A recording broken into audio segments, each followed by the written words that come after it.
Welcome to Kill Team Casuals, a podcast all about Kill Team filmed in 3 different time zones by 3 different gents. Enjoy. Hey friends, Ben here, the only one on the podcast without a cool accent. Just dropping by to say thanks a ton for listening or watching, however you enjoy the podcast. It really does mean a lot to us.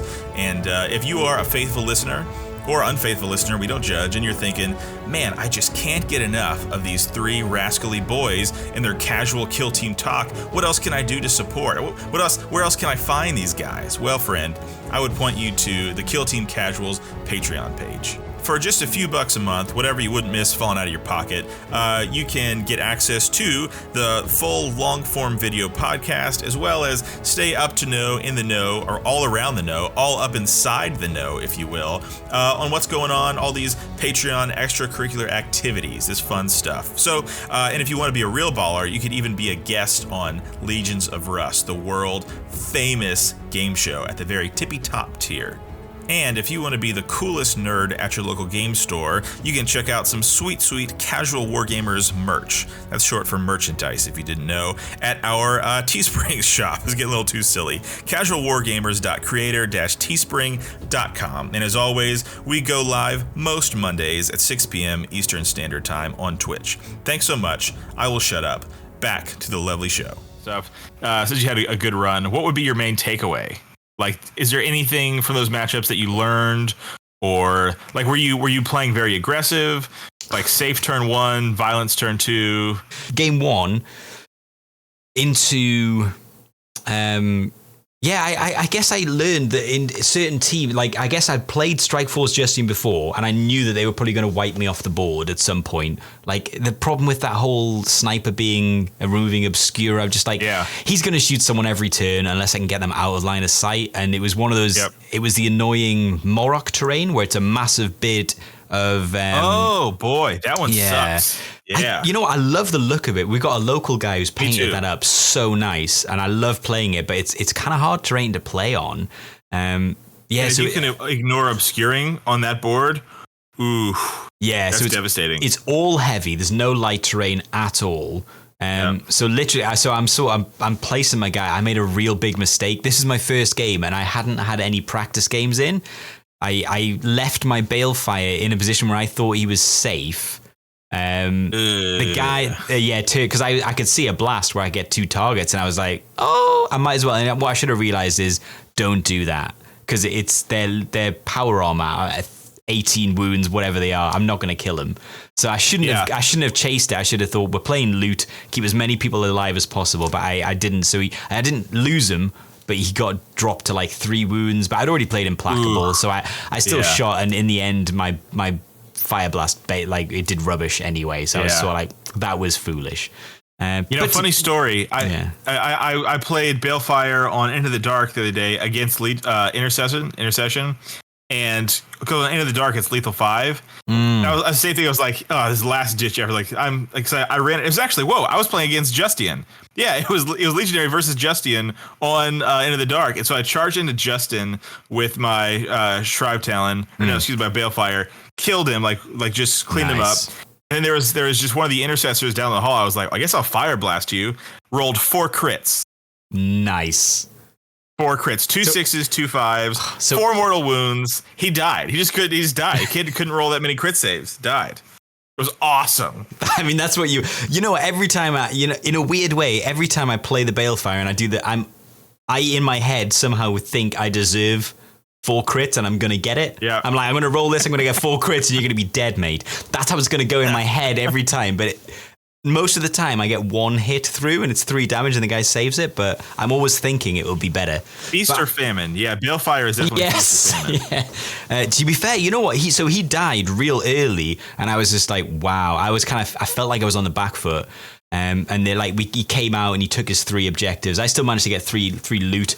And then the rest of the game, I think he got a little kill hungry, my opponent. And he just basically kept trying to, I realized, it was when I realized I was going to win is when we started turn 2 and he said Executioner on Justine, and I select the Shrive Talon because he was within charge range at the time, or like move and shoot range. And then he did a different move. And I was like, oh, Okay, yeah. Oh no. And I'd selected eliminate guards, so I was just like, I'll see if I can ride this a bit longer. So I immediately moved my eliminate guards target, the melter guy, shot his guy, got rout and melt and eliminate guards. So I was like, nice. And then I bopped the point. So I was like, so I got his objective.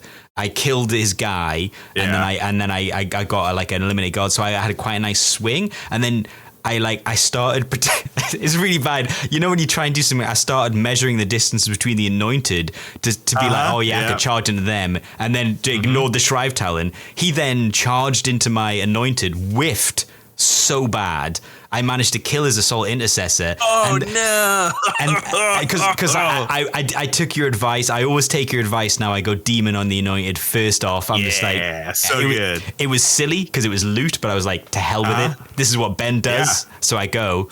And then my Shrive Talon, he'd still not been targeted. So I was like, you know what? I'm gonna bop the point and leg it away from you so you can't get Executioner. And I just did that. I just kept. It was like baiting out, and then I think I got 4 objectives and he got 1, and then it was just that for the rest of the game. And it was so.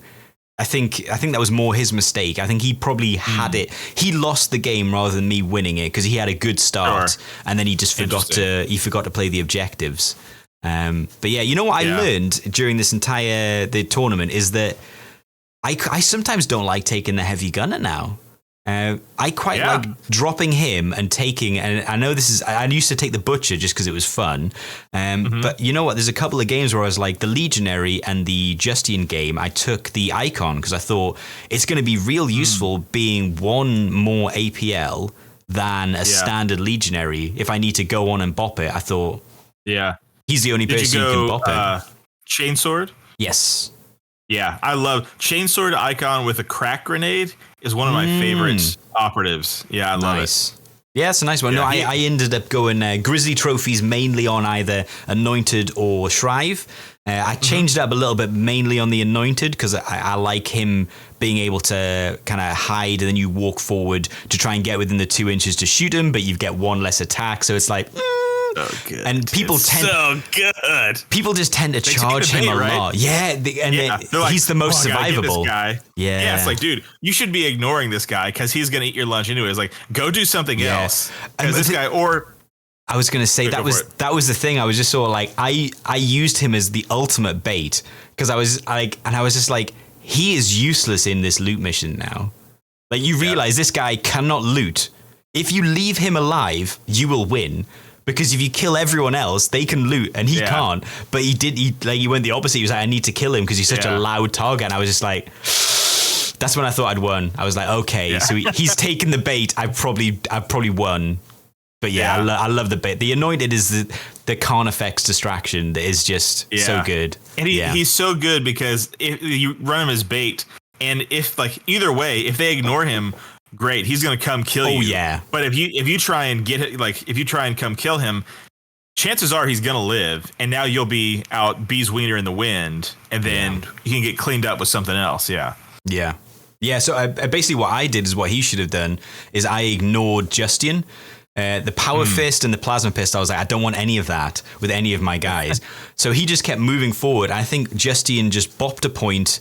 And if I hadn't engaged Justian, because at the very end I thought maybe I can kill him with Malignant Aura and a Plasma Pistol, let's give it a shot. And I walked forward and I rolled 3 1s and I didn't have any CP left, and I was just like, so I've taken 9 damage, and then he saves it because he's got a 4-up invuln, and he's only rolling 2 dice, but he got enough to save it, and I was like, okay. But if I hadn't done that, he wouldn't have seen combat in the entire game, and I was just like, I think that's how you do it. Yeah, he would just a bit indecisive. He didn't commit. He used Justian to bop a point, and I was just like, but it was in his back line. I was like, he should have come forward. I mean, to be fair, he might have won when he said Executioner and then picked my Shrive Talon. If he'd raced forward, killed him, and then bopped, I would have had to deal with him because he's in my lines. Like how I did with the Anointed. I just threw him forward and was like, deal with the Anointed. I took the Reaper autocannon and the Reaper chain cannon. And I mentioned it. I said when I was playing the guys, like, look, I've got a mate who says I've always got to try this gun. I've never tried it before, so I'm going to take it out and try it. And he shreds. He did he do? Work for you? I mean, the thing is, it was. the crew played well enough to avoid bunching together. Otherwise, I might have fusilladed a few targets. But I basically, I was able to kind of walk him forward, eviscerated a target. It was at the point where I rolled the dice and he was like, I'm not going to bother rolling. He's just dead. And I think I got 6 crits with him on Overwatch. Yeah. No, you rolled 6 sixes? It was something ridiculous. I was just like, I rolled and I was like, it's the best roll I've ever seen in my life. And the guy was like, remove. It was like, if that was a Custodes, he's still dead. It was ridiculous. Yeah. It was a ridiculous roll, but I was just like, okay, that was very nice. It's so good. Rerolling ones. Oh, it's so good. Yeah, that was it. But yeah, no, it was it was good. I will concede that it was the only heavy weapon I used, and maybe it was worth it. Maybe it's worth it. Yeah. Yeah, it doesn't look as sexy as some of the other options, but it outperforms. It totally outperforms. 6 attacks, isn't it? Something like that. It's ridiculous. Yeah, 6 attacks, rerolling threes, ones. Rerolling ones. Well, that reliability, man. What does Slater always say? I was just about it. Dice with rerolls kill people. Yeah. I was literally just about to quote him. Yeah, dice with don't kill people, rerolls kill people. That's it. Yeah. 100%. It really did work. It really did work. So yeah, but it was a good tournament. Good tournament. So you know what I've been doing? I've been thinking of, and I don't know what time we're on, but I've been thinking of. Oh, is that what that smell was? Nosebleed. I was thinking about this as I was like, I've got a friend who does like calculations. He's like, who's going to kill who? I thought we could have a game, a new segment, if you will, depending on how badly it does. It might never come up again. But I thought we could try. Almost like I don't know the name of the game. High card, low card. In my mind, it's called He Who Wins, Wins. And it's a game where we play. I throw up 2 operatives. You guess, in combat, we're playing combat only, melee, and you guess which operative would win on average, and I'm using a kill team calculator to calculate the averages of this combat. I like this. I'm ready to munch. I'm ready to munch these munchies in the chat. So I think I've set us up already. So I've already spoiled it by showing the first two operatives. So because we're both legionary players, I've decided to give us a little bit of a legionary off. So, I love it. Yeah, so I've done a little bit different. So we've got a few things in here that aren't your standard, so I'm going to say a few of these matchups are going to have it's the Balefire, but he's just cast Malignant or Influence on himself. Malign Influence. Okay. So maybe maybe you haven't thought about how much of a difference Malign Influence would make, and then that kind of stuff. So I have. Let me know, because I have. That's my move. I don't know if we've talked about it. Against Intercessors, that's my move. Or against Justian even. Self-buff, charge in, and just slice them up. I love that. It's a lovely little move. People don't expect it coming from the Balefire Acolyte as well. Nobody thinks that. They're like, you know what? He kind of gets it done. He gets it done. I'm going to start you off. We're going to have these. To be fair, these are some of the models that that were from the. I can't wait to see them. The thing is that they're not. It's weird. They're not good enough to have won a tournament, but they were far enough. Understand that these are close up. These were further away. Lovely stuff, my man. So here we go. So we've got the Shrive Talon versus, and I'm going to say, because we're going melee, we're saying everyone's Khorne. So everyone's boy! Now, it makes no sense. I'll have you know the Khorne thing does not work on the Anointed, because the Balefire cannot be Khorne. Yeah, but I'm giving him Khorne because I'm a generous. Okay. I'm giving a generous man. You know what I mean? I've given him Khorne because it's been the stats have already been. Sit down. So shut up. Okay. Shut up. No. So I give everyone the benefit of Khorne, but I do know that he can't be Khorne, so he would have to be something else. But I've given him Khorne for the sake of this. I'm going to say there's a scenario in which he takes Khorne and gets a retained crit on a normal. Okay. To be fair, I don't think it would have changed any results, but here we are. So here we go. We've got a Shrive Talon, and I'm just saying he's in the Balefire Acolyte standard. So he's not cast Malign Influence, he's just a normal dude. A straight Shrive Talon versus a straight up Khorne Balefire Acolyte. Who's winning that melee combat? On average, like I've done the averages over. I mean, it doesn't affect the Shrive Talon. The Shrive Talon always attacks first, but so this is basically the Shrive Talon. Yeah, he's going in with 5 damage. He's going in. He's hitting 5 damage. This is interesting because neither of them are melee powerhouses. No, Shrive Talon doing 3/5 lethal 5. Balefire doing 3/4 demonic energies 2. 2 crits. I'm gonna go. Shrive Talon has to take this down. Shrive Talon. I'm gonna say let's have a look if there's anyone else who wants to hop on the guest train. If there's anyone else in the chat who cast your votes now. Let's say he's charged in. The Shrive Talon's going first because hell, he always does. So this is based on the kill team calculator. So the combat is kind of set up that if there's a free block. Yeah, who's rolling the dice? It's definitely not me. So your luckiest friend. No, so it's an average based on the roll. So there is a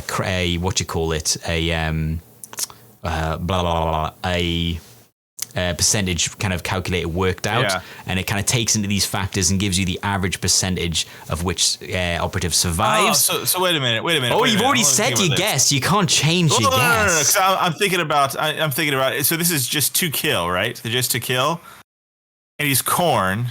So they're trying to do the most amount of the calculator is set up, so they're trying to do the most amount of damage, but they will do so. For example, they won't attack if they could parry and then attack at no cost. So they calculate I don't know exactly how the calculator works. Assuming that Balefire gets 2 crits, which I think he likely does in this Khorne situation, Balefire takes it, maybe. I'm changing my vote to Balefire. You changed your vote. Because all it would take is 2 crits, effectively, and that's basically lights out. Even though he's not the attacker, I'm going Balefire. I'm just locking it in. I'm going to put you out your misery, Ben.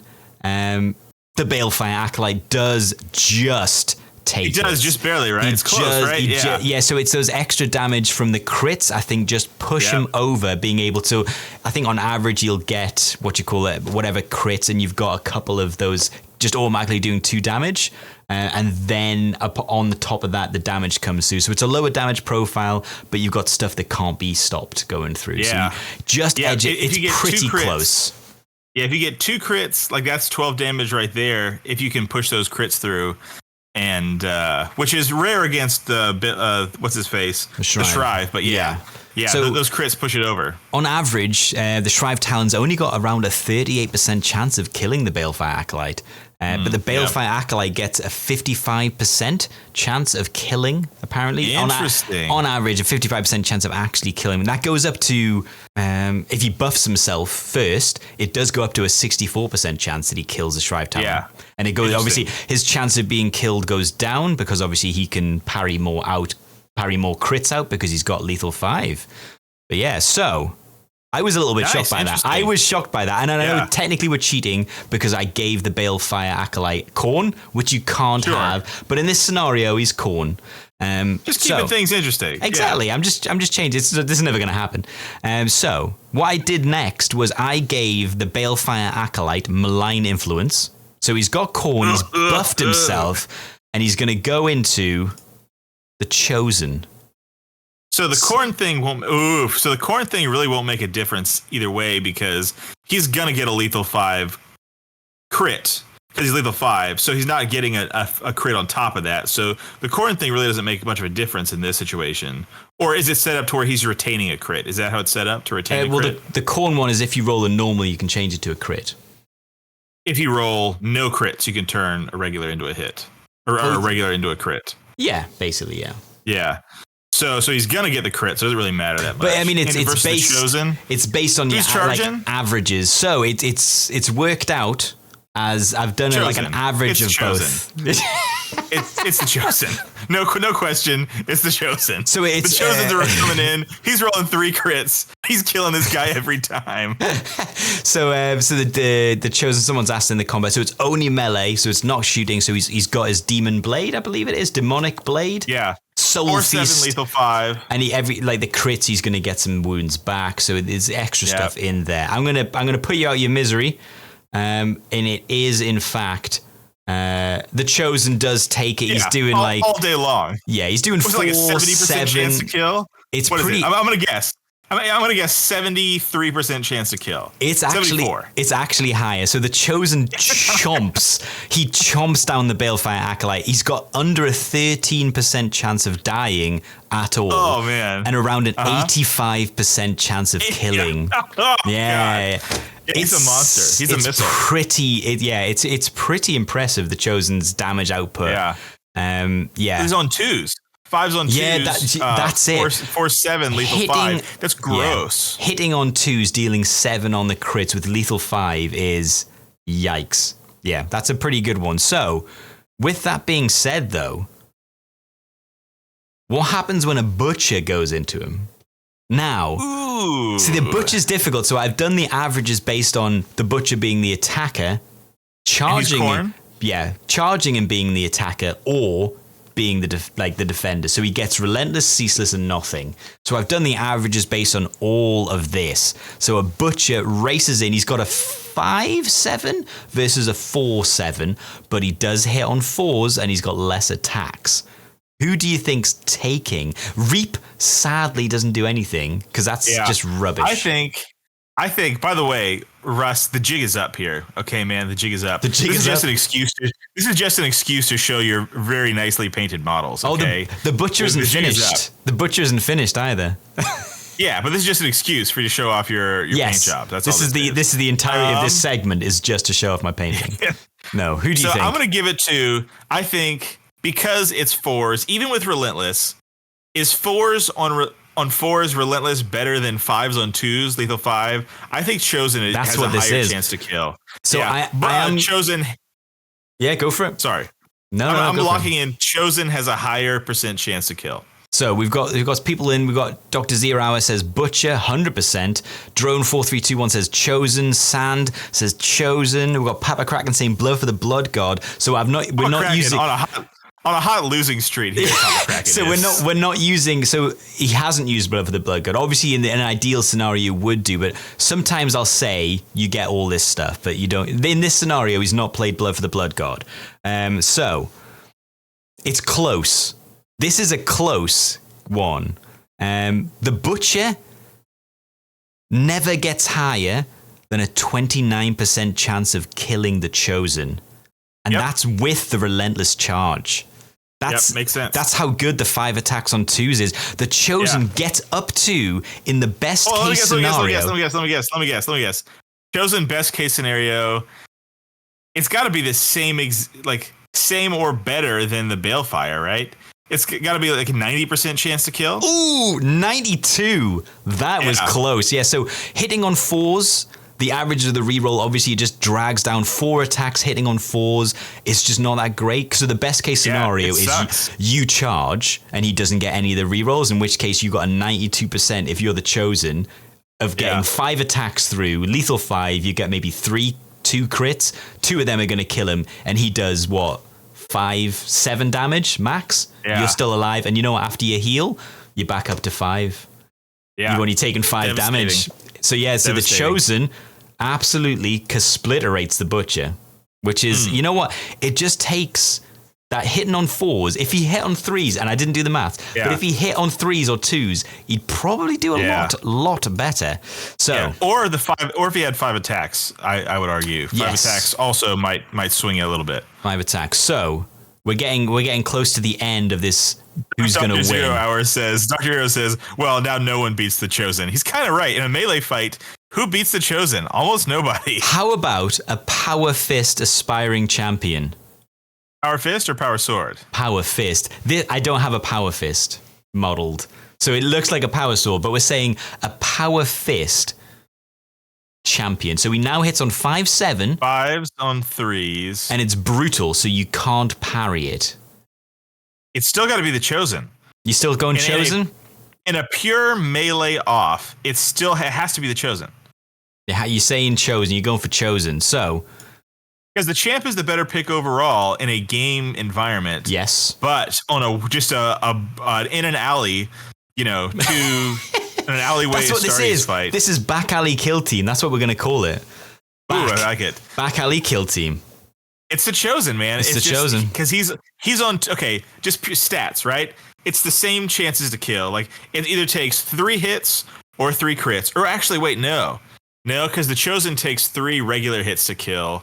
Whereas... They're both 13 wounds. So they're both 13 wounds, so they're both a little bit up, aren't they?